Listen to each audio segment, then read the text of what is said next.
Tonight we have Chris and Max who have made, Chris has been here before with an animated project that he's made, and it did a big festival run and all that. And now he's back with his second one, and he met Max through this group, and they have collaborated and created a new project together that's going through another cycle right now of festival runs. So they are here to talk all about that process and kind of promote collaboration in animation. Ooh, it rhymes. Ooh. Okay, Chris, all yours. Hi, everybody. If you don't know me, I'm Chris. I've been here more than a few times. I graduated from Syracuse technically 2022 with my master's in multimedia and design. And I met Max through SUP when he presented his animation final during SUP. So then that's when we did the Super Friends Assemble thing on our little project that we're going to show you tonight. So that's really fun. So now, Shayna, I know you said you gave me the power to share my screen, correct? I did. Do you want Max to introduce himself first too? Yeah. Here, let me just do this. Can I do it? There we go. How does that look, everybody? Okay. It's amazing. Cool. It's beautiful. Yeah, I added the little textured paper myself. So this is indie animation with Chris Bennett and Max Orgeron?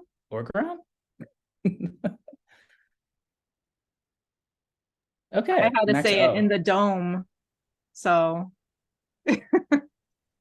Orgeron. That's what I thought. That's what I said first. Cool. So like I said, like Shayna mentioned and I mentioned before, so I had a thesis project that I was able to animate and showcase at a bunch of festivals, and I had a really good time. I met a lot of other animators and a lot of other filmmakers, and I got to go to see their work be showcased, and just it was really good networking essentially. And after I finished that, after a year of like going to different festivals, I wanted to do it again. So I decided on a much shorter project, and that's when I kind of went to a SUP meeting where Max was showcasing his animation from his final project. Max, you want to talk about yours for a little bit? Yeah, for sure. Mine wasn't really much of a short film, but just sort of like trying to see what I could do. I made like a mock theme song to like a show that doesn't exist. And I think Chris and I's styles differ a good amount. Like, I'm definitely on the more like traditional like, hand-drawn cell animation front. So we sort of combined our talents to get like a bigger project done that neither of us had done before. It is mainly Chris's project, but I helped out on a shot. So yours mostly cell animated with and use Clip Studio Paint in most of your work, right? Yeah, use Clip and like Yeah. After Effects too. Yeah. Yeah. And I usually am I am a strict like motion designer kind of guy. I haven't really gotten to cell animation so much, or at least not professionally. I do rough animator once in a while, but not for full scenes and stuff or full shots. But yeah, Illustrator and After Effects are my bread and butter, really. So it's two different styles, and I thought I could kind of rough up my animation a little bit, adding some more cell animated stuff, make things more like scratchy and organic. So yeah, let's watch the movie. So I'm gonna drop in the chat the link to the movie, and you get to watch me copy and paste it to the chat. Very exciting. And the password to the Vimeo link is going to be snake attack, one word, no caps. So it's a minute and 5 seconds long, so we can all be quiet for 2 minutes or whoever. Can I just get a thumbs up to make sure like it's working? Okay, cool. Thank you. How to save a baby from a snake attack.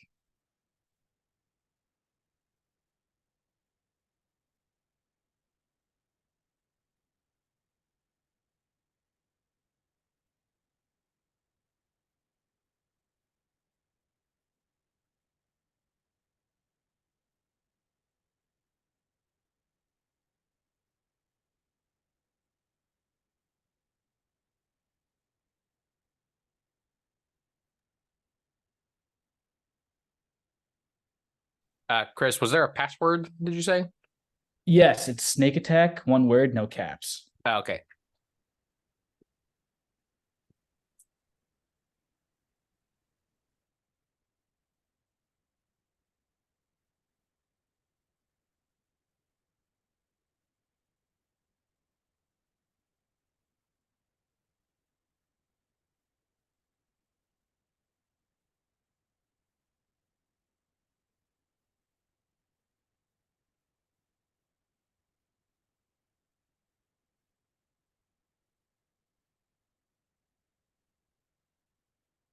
Okay, so that was like 2 minutes. So you guys might be finishing it up right now. So that's how to save a baby from a snake attack. It's a comedy. I hope that came across.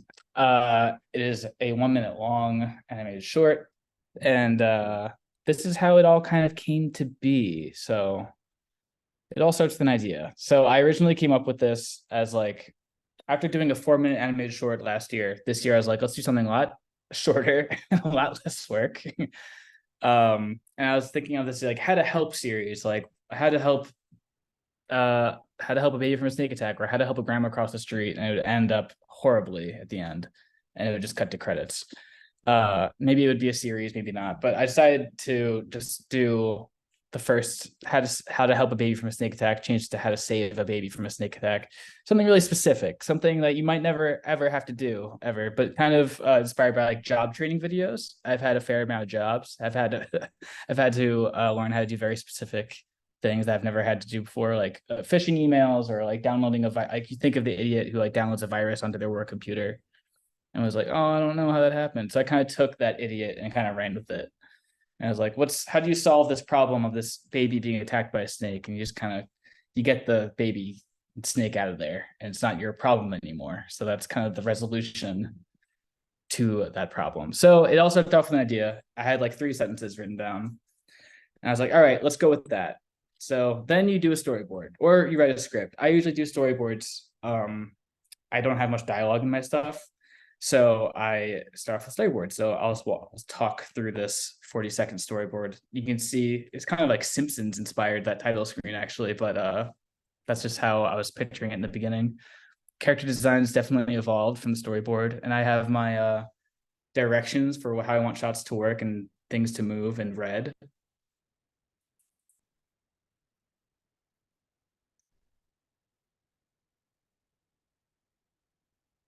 I ended up sending this part to Max for the cell animation part. So very simple. It could have been a 4-panel comic, really. Just super easy.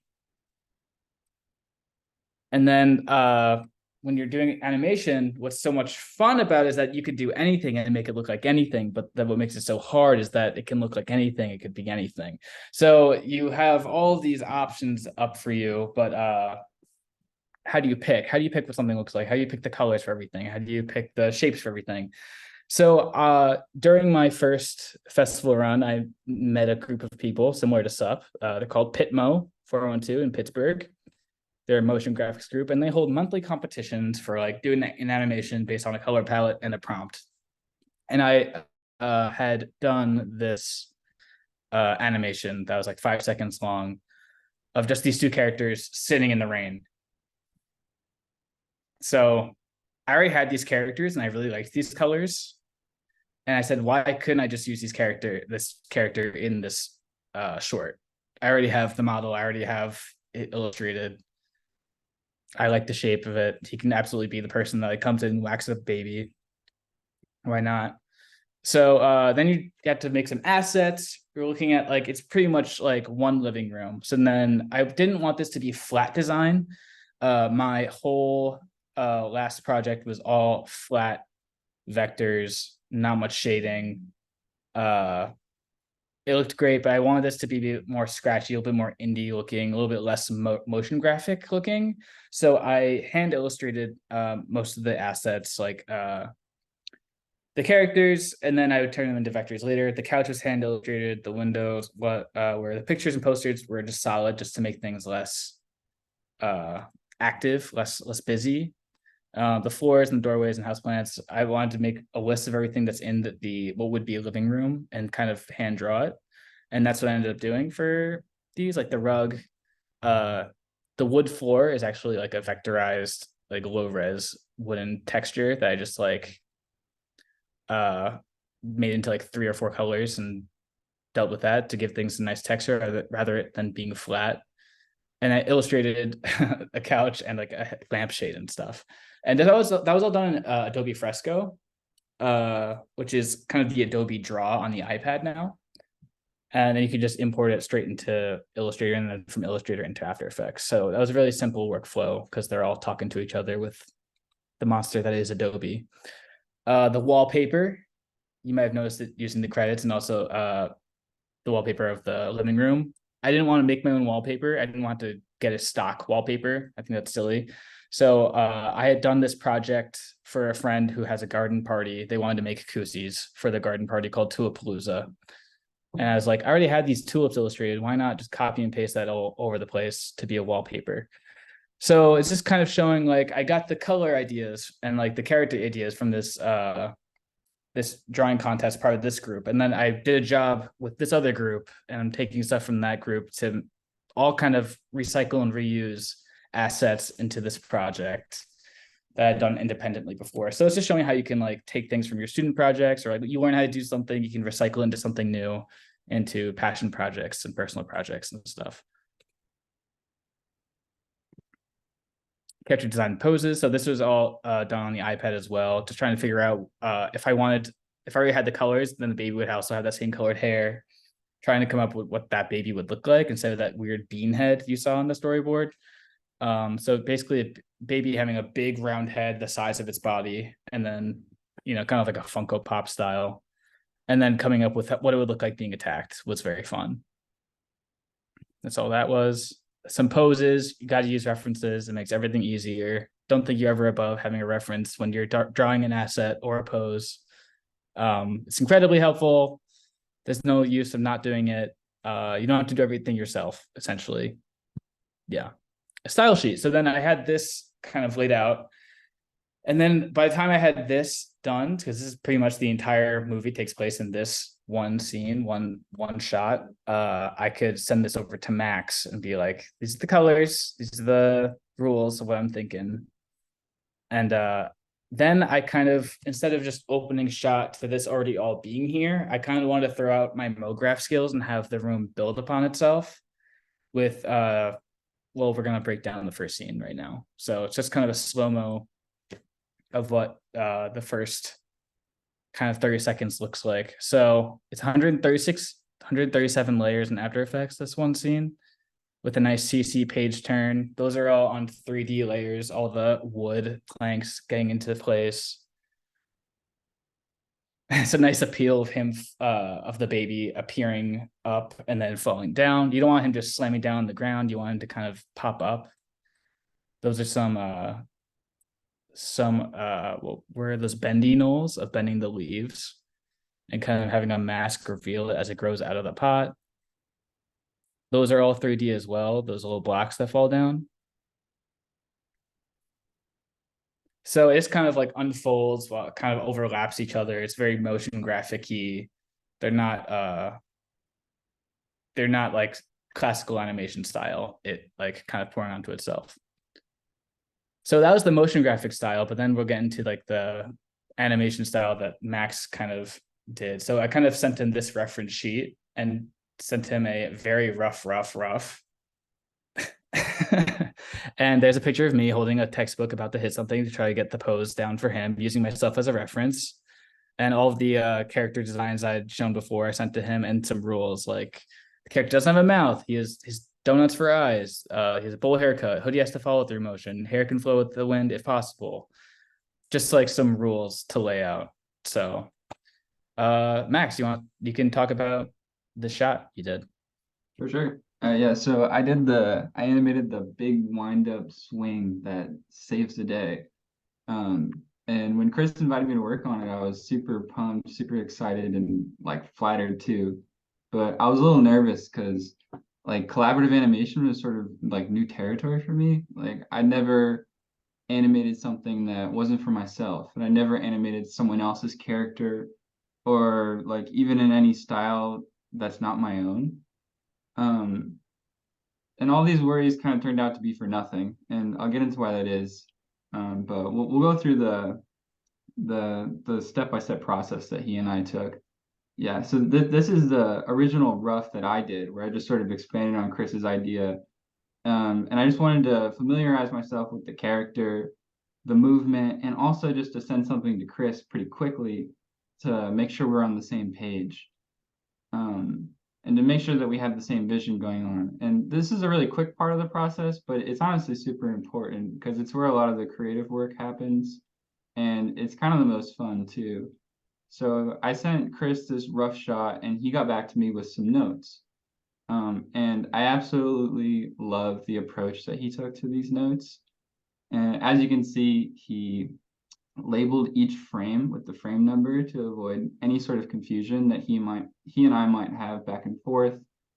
He left comments and thoughts, like telling me to keep the character in proportion and to make sure that certain details weren't left out so that each shot remains consistent and sort of hides the fact that two animators worked on the same character in a way. Yeah, he even told me like which frames to exclude to help with like the speed and the pacing and everything. And I thought it was really clear and helpful. And this is definitely like an approach that sort of sets standard for how I would like to receive and give notes on future animated projects. Yeah, so the next step was getting really clean line art and then the color fills in. A struggle here is making sure all the volume stays consistent. And even though these look like blocky color shapes, they're made up of lines, and line weight was important in some ways. Yes, and this step of the process was just it's where you tie everything down, get everything clean, and it's where it comes together, it becomes polished here. And there can be several iterations of this phase, but me and Chris were on a tight schedule and he didn't have any sort of immediately pressing notes. So we went on with this one for the final version and he comped everything together and I think it came out great. And yeah, so that's it right there. And even though this wasn't my own project or my own characters, there really was still a lot of room for creativity and space for me to have fun with this. On the next slide, I posted some screenshots of frames that I liked because I still got to explore with some cinematic framing, learn new things. I like this frame right here. I really like it. It blows by you. Like props to you if you noticed it in the whole thing.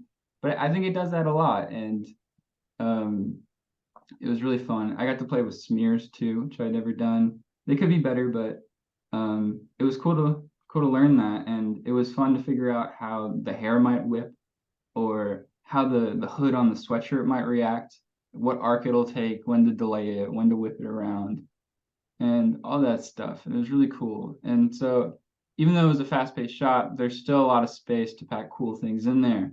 I really learned that every frame has potential and potential to be something artful. Yeah, I learned a lot in these 48 frames, and I'm really glad that Chris had me on board. Yeah, Max,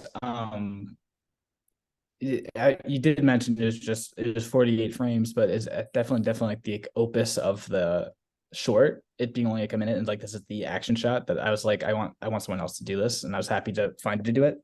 How long did from animatic to like final staging, how long did it take you think?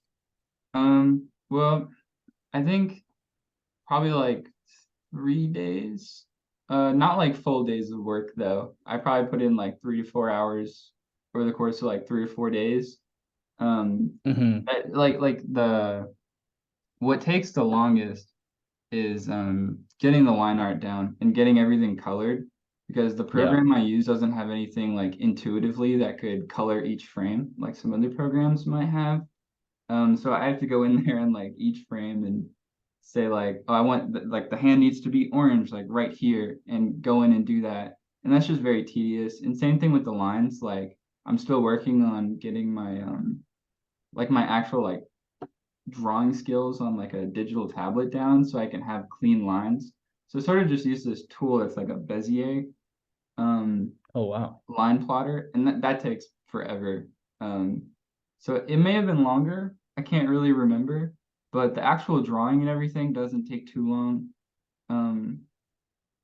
Yeah, Yeah, I'd imagine just the that's what I do. cleanup is the longest part of the, because like having a rough animatic is one thing because you get your vision through, but having to put the detail in, and like again, this is only like a second of like 2 seconds of the film, and it takes 4 days.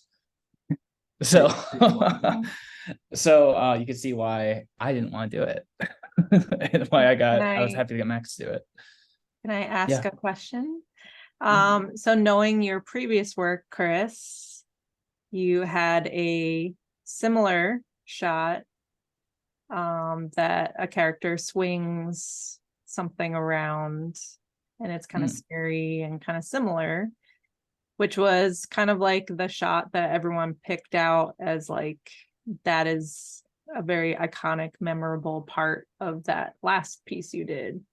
So I'm curious why you chose this to have someone else help you with, if you were kind of known for that kind of style on a previous project. Yeah, my animation final at Syracuse did have like a 24 frame like hand animated like swing. But it took a long time, and a lot of my style hasn't, like what I do for work as a motion designer doesn't really include handmade stuff. I've used Adobe Animate before, but I'm not like so comfortable with it. And if I could like pay my friend to do it, who I've seen his work that he presented already, that he's like, okay, he has the experience. If I give him these references and like a week or two to do something, I know he's capable of doing it. And he obviously came through. So there you go. That's the cool thing about networking. You meet cool people and you see their work. It's like, oh, they're nice and they're capable of doing this work. I should collaborate with them. Nate, I see your comment about being scared about like line art, because I feel that all the time, dude.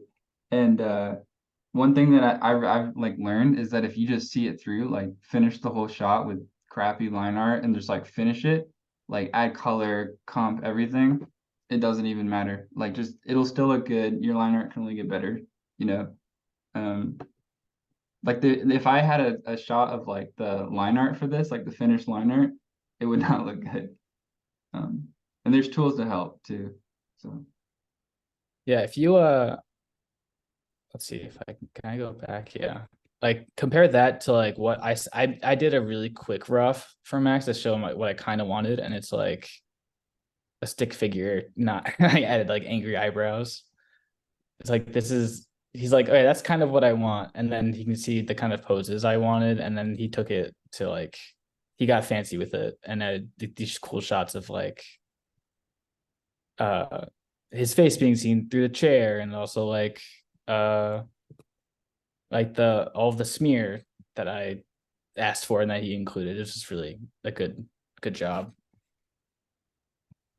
So you can always like the project evolves throughout the process at like every instance of like working on a shot.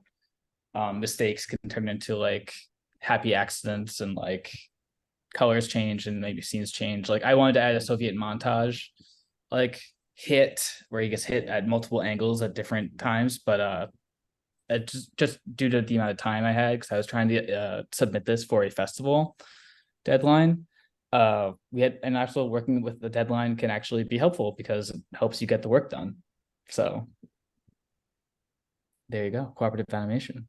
There's another question. I don't know if you want to answer. Oh, Brad. yeah, I'll answer it. But is it best to work on storyboards and concept art at the same time? Oh, that's a great question. It's So from I storyboarded my stuff entirely without having any concept art. And I think it's different for every person. I mean, so I bet when you're trying to come up with a story, I bet you might have doodles in your notebook for what that person, like what that style might be, like what you're thinking of for comic books or for just storytelling in general. I think it can go either way. For this, I did storyboarding first. I'm trying to think for my other animated project. It was rather simple, but I think I also did storyboarding first. And then I evolve the look from that. Yeah, Max, what about you? I'm on the same page as you, Chris. I would say like there really are like separate things, you Yeah. know, because like storyboarding is really about like the cinematography and the timing and all that stuff. Um, but like honestly, like I just finished the storyboard and doing the animatic right now. And I think the best thing to do is just like do like the roughest concept art ever. Like get Yeah. your sketchbook and just draw, or like go in and Procreate, and then hop to the storyboards.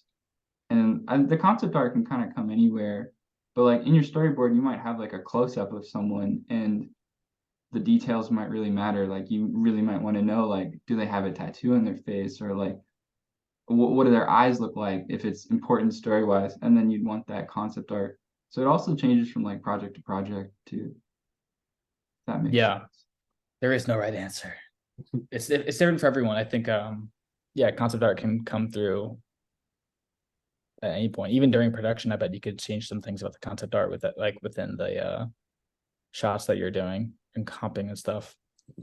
If you have rough proportions and shapes down, especially if you have really different size characters, that can help in your initial storyboards and staging issues. But you have to have just the roughest idea of what the characters are.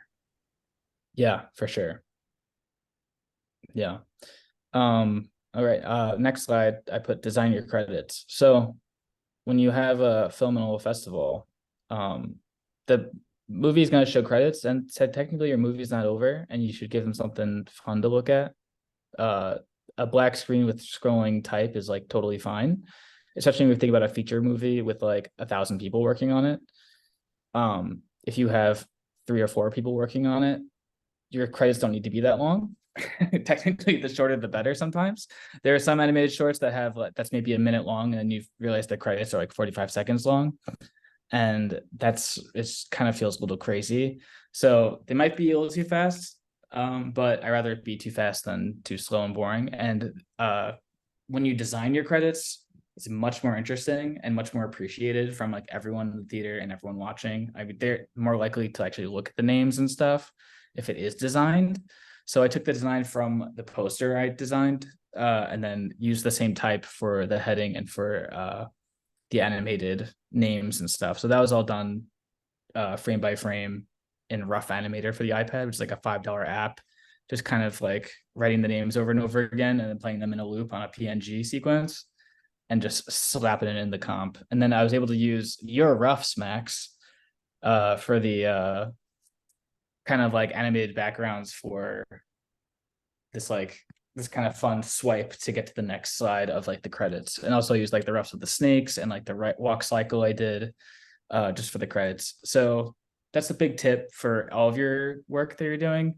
Design your credits. It's worth it. It's the last part of the film. Like, don't kink out and just like doing the scroll thing. And if you're doing a scroll thing, I don't know, add some more stuff to it. It doesn't have to be just black on white scrolling type.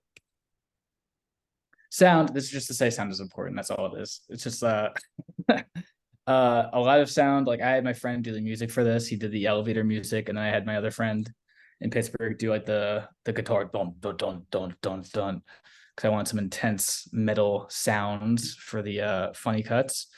Just it helps with a lot of storytelling. Like you hear the character's footsteps coming up to the room before you hear them coming, so you can anticipate that. The little xylophone twiddle when the baby like reacts to the blocks appearing, like he's happy, because I didn't have any voices in this, so like that's a nice little design storytelling element with sound. Also, it just if it's not mixed well, people are not. I mean, you don't realize how important it is until it's gone. Sound, or until it's bad, rather.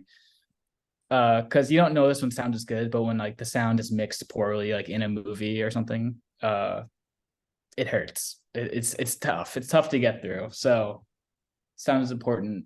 Take it seriously. Put the time into it to make sure it's like leveled out when editing. It can really enhance everything, obviously. So that's all that is. Oh, these are the festivals we've gotten into thus far over these past few months, which is really fun. Animation Block Party, Max and I got to go to that. And Short Fest, went to go to that in Pittsburgh, very fun. Milwaukee Twisted Dreams Festival, didn't get to go, but I will next year. And Couch Film Festival is an online festival in Toronto where we won Best International Animation, which is very cool. So here's a picture of Max and I at Animation Block Party at Brooklyn Academy of Music, right? Bam. And I actually snuck a picture of our thing playing in the theater because I was being bad, but I really wanted it. So whatever. Just thought I would include those photos. I had a great time at Animation Block Party. I got to meet a bunch of animators. Max, you said you got there earlier than me and got to see a few of the other movies there. Yeah, I went to a screening of Tokyo Godfathers. They were just like showing like animated classics, and it was really cool. And you got to just meet people like when you're in the lobby and talking to people, follow each other on Instagram. It's like real easy casual networking, and it's fun just to go. I was It's kind of skeptical of it, like how much networking can you really do? Is it really worth it? Like why not just put your film out? But I see the appeal now. It was a really good time. yeah, You and guys even have- like go ahead. Do you have networking tips? It's a little different when it's people you don't know and you're not like given a list ahead of time to research.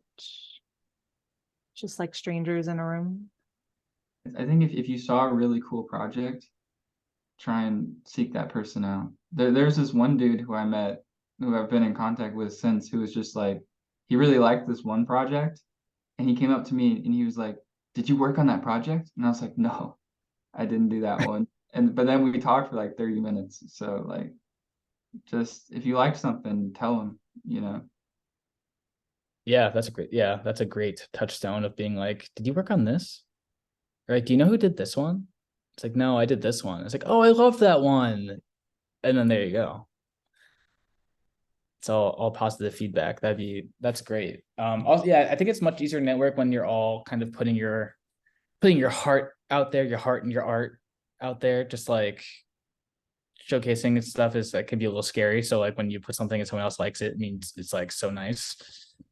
And then I think you can always like usually the festival will have like a contact sheet of like whose stuff was shown, and you can always reach out after. But if you're ever in a room, people you don't know, you can just say like, I don't know, hi, my name's Chris. Did you make anything? Are you showing anything? Or it's like, oh no, I'm just here to see. It's like, oh cool. Or it's like, yeah, I did make something. I made this. I think that's a go-to statement you could say at a festival. Yeah. Okay. Animation accounts to follow. So I follow a lot of animation accounts, and so does Max. And I have them sorted into different kind of animation accounts to like when you are networking and you're getting a lot of news coming from different sources, to like the more knowledge is power kind of deal. Cartoon Brew is very popular. Of course, they're over on LinkedIn, Instagram, Twitter, everything, or X rather.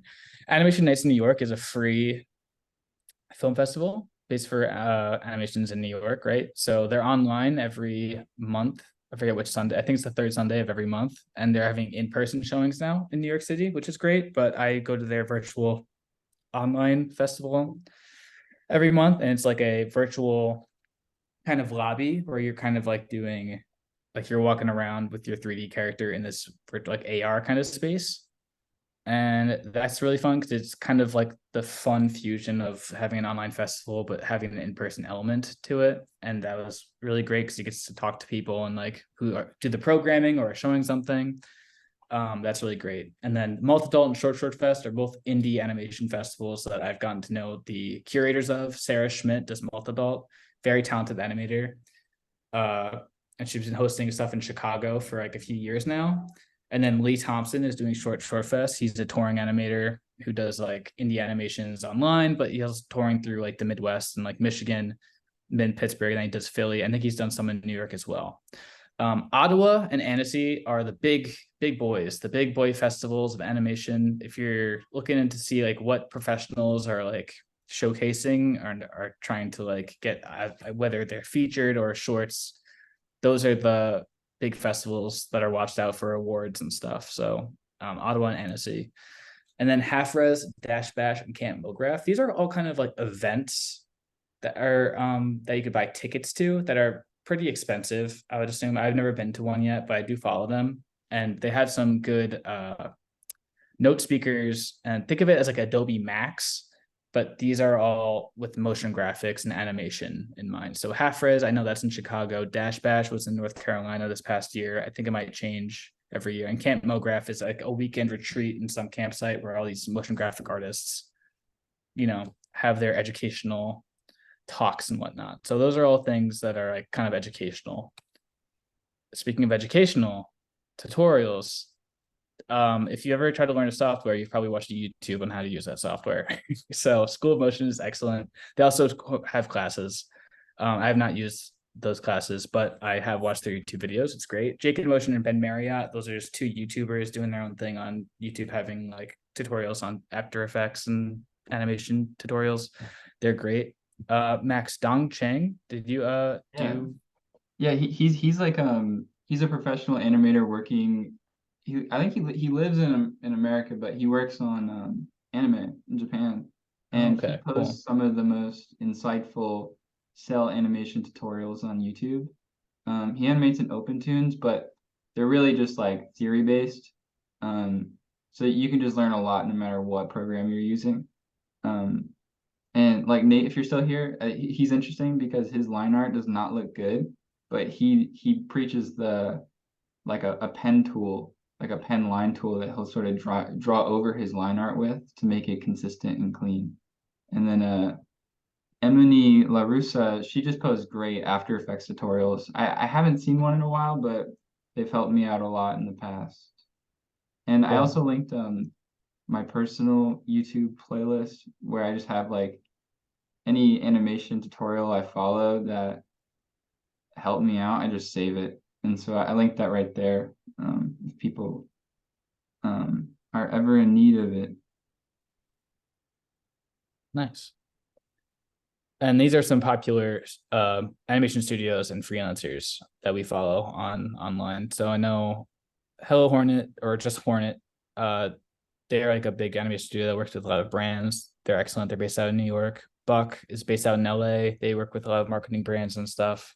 Block and Tackle, I think we had them come to when were they in SUP? Was that earlier this year? Was that in the spring?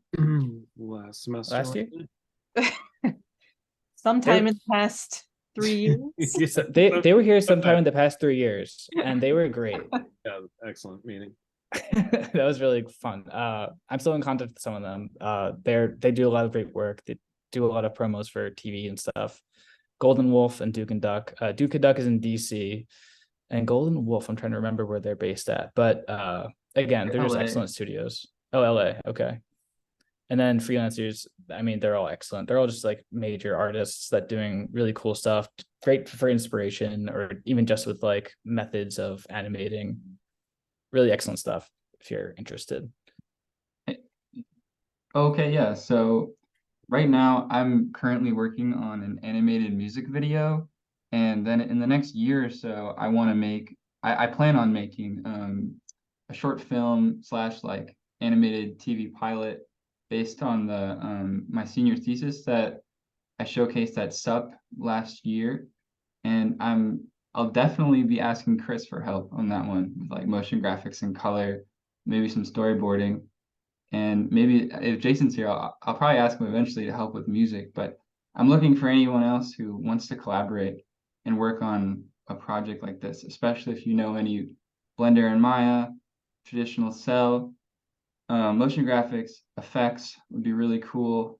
Compositing, storyboarding and writing even would be really cool to collaborate on that. Color, and it's not listed here, but music as well, music and sound. So there's my email. I'll also put it in the chat. If that's easier for people. Yeah, and if you know anyone else who might be interested, please pass it along. Do you have a log line for your concept yet? Yeah, I do. It's essentially there's a character who can control the internet with their mind, and so it's like it's a sort of a proof of concept. Cool. Yeah, also going to festivals and collaborating often leads to more collaborating and more networking. I'm on the edge of a project right now of from Wicked Snails Productions after seeing their stuff at Short Fest, and they wanted me to do some motion graphics for them, which is great. Also I got tapped via Pitmo to help out with a campaign for something. So it just work generates more work technically, which is what keeps us going, which is great. Yeah. Questions, concerns? Yay! It's a great presentation. Well, Not thank sure you, if you thank you. saw that, Nate. Oh yeah, I did. Oh, cool. Is anyone trying to get into animation or is animating something and they're like, I wish I had help? Yeah. Like, how do you even think about breaking up a project like this? And like, at what point do you kind of like give stuff to other people to do on such a small scale project? Yeah, that's also a good reason why I did such a small project. I would say always start small if you're, especially if it's an early project. We're still early in our careers, right? So I think a minute, 2 minute, 3 minute thing is definitely like an assignment for sure. We're not trying to make 90-minute animations right now. So definitely start small, simple stories, like have all the you know, I don't know what do they call that triangle? Where it Art, starts have with- an art. Yeah. have an arc. Yeah. And then I mean, even if you want to go to experimental, you could still have multiple collaborators and make it more fun, right? Oh, okay. I see Trey is doing a script for a sci-fi animation. That sounds cool. But yeah, Trey, I'd love to hear about that if you're willing to share, like how that's going and what it's about. Yeah, what you're using or what you're thinking. Or no, Hello, that's hear me? cool. Oh, yeah. I need to fix my mic, but anyways, I am right now making a script. It's like mostly like I'm focusing on like a cyberpunk genre, and I'm like making like my own characters in a way, like rough characters, and yeah. Cool. Cyberpunk is pretty detailed aesthetically. So it sounds like you do like not an anime style. That's kind of what my mind goes to when I think of cyberpunk. But that's an interesting aesthetic for sure. Yeah, thanks. Do you see What, the Gendi? Oh, go ahead. Right. I was just gonna ask what medium or like were you thinking about like cell style, graphic style, 3D? Like how is it animated? I'm working on making this 3D Oh with a wow, little bit of with a little bit of 2D for like VFX. Nice. nice. There's that new show on Max, Jendi Turovsky. Oh, Unicorn? Yeah, Unicorn Wars. That show was fire, dude. It's so good. Yeah, Trey, check that out. That's a sick animated show. It's a little cyberpunky. Sure. It's called Unicorn Warriors Eternal, I think. There you go. Sounds like a kid's show, but it's not. But it couldn't be less. Yeah, that show was cool. Yeah, definitely start small. Have like my script for this was 3 sentences. And it turned out to be, yeah. And the storyboard was 40 seconds. I was like, I can't go much more than that. I was trying to get under a minute. It turns out to be a minute and 5 seconds. And that's okay. They always expand, right? When you work in beats, especially for comedy and timing, where things kind of Yeah. It's like I have no choice but to make it longer. It's true. But I think that's a big pitfall in attempting an animated short is making that short too long, too big, too many characters, too many locations. Yeah, simplify and having a solid like story, like arc, will kind of allow you broader, I don't know, wiggle room with style and execution if it has a solid concept, a punchy, and simple often story. Yeah. I mean, just saying that, like, just scene painting alone, it's like I was not my specialty, and I was like, that's why we're having one living room. I'm gonna spend my time on that living room, and that's it. Yep. Even my last animation was like very economical. It's like, yeah, it's like on a grid, and then like everything else is like spacey and stars, so it's like kind of abstract. So yeah, work smarter, not harder. Don't feel like you have to you can't take any shortcuts regarding like aesthetic choices. Those aesthetic choices can work for you if it takes place in like an abstract environment, or like you can get away with a lot with backgrounds if it's like, as long as it fits the aesthetic of your piece. So how does that work in a style more like Max's style? What was your backgrounds like in your first animation, Max? They kind of sucked. They were.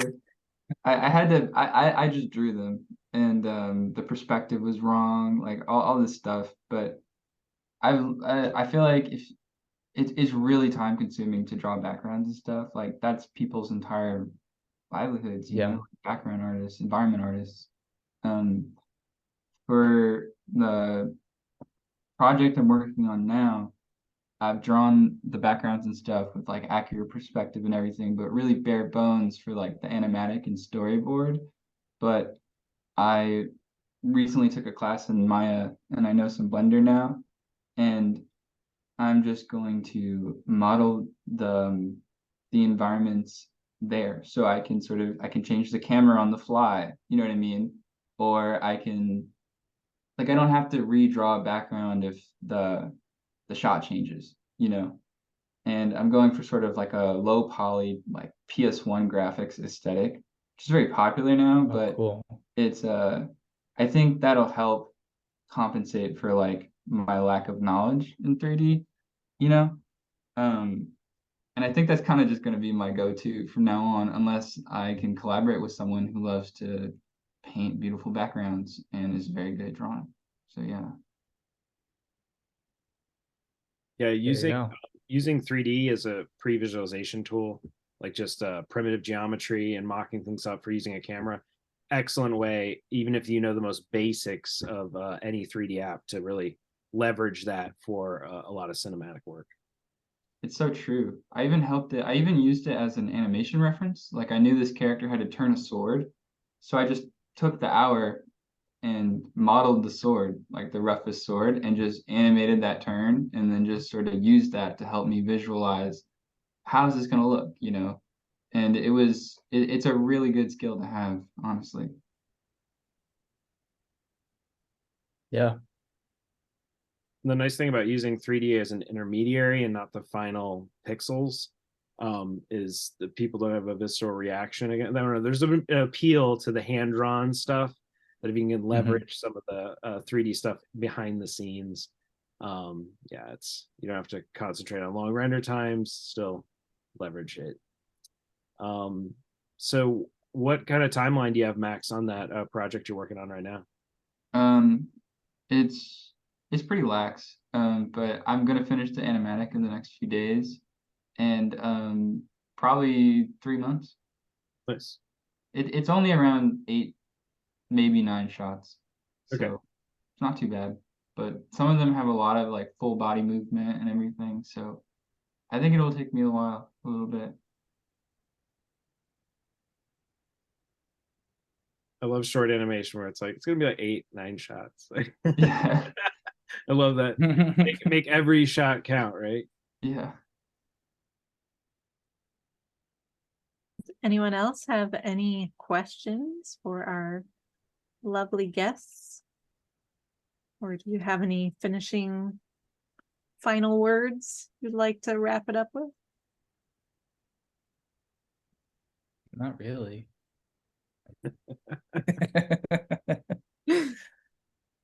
You'll be back next year with some new project?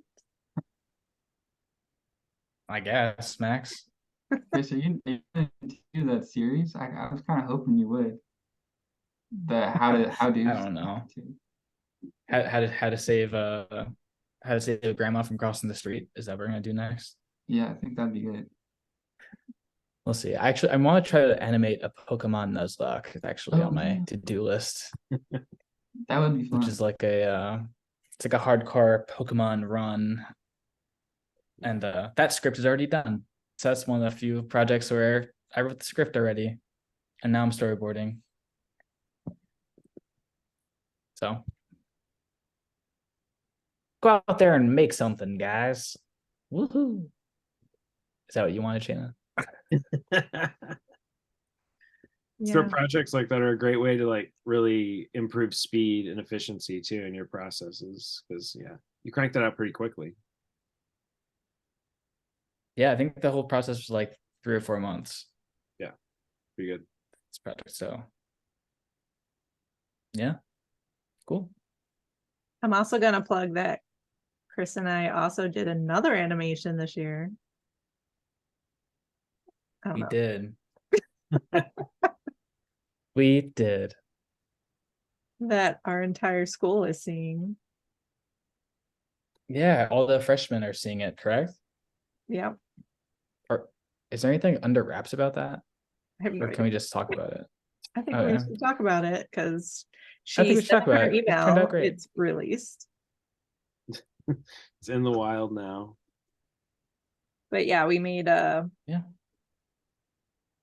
I don't know, Chris, you talk about it. Just give a little pitch. We scripted, storyboarded, and animated a 3-minute video, kind of detailing what the Center for Disability Resources, the services that they provide at Syracuse University. So for all the first-year students, they get to watch a video about what's offered to them in an animated style. So, okay. And so Jason and I went to the office and kind of took a lot of reference photos and met everyone and gave all that to Chris. And then we wrote the script with the office. Yeah. And then we revised the script a lot. Yeah. Once or twice or 3 times. Yeah. And then we made like a really slick motion graphics project, and it was we had to follow all the accessibility rules for color, accessibility guidelines. Yeah, like that color. That was interesting. Yeah. It actually worked probably in our favor, saying it's like, okay, nothing too busy. I was like, you got it. I was like, we'll take it slow and steady for sure. And making sure we're using Syracuse, all their branded colors and stuff, but making sure it's still visually like still working for people who are visually impaired, being able to see and read everything. Got to design a bunch of characters, different sizes and colors and stuff, and students and fun stuff. It's a project. Yeah, it's very cute. I like it. I like it too. One day, maybe we'll share. Maybe next One year. day. And Chris, what are you using for character setup? Do you use Duick, or what are you using in? I've used Duick Basil in the past.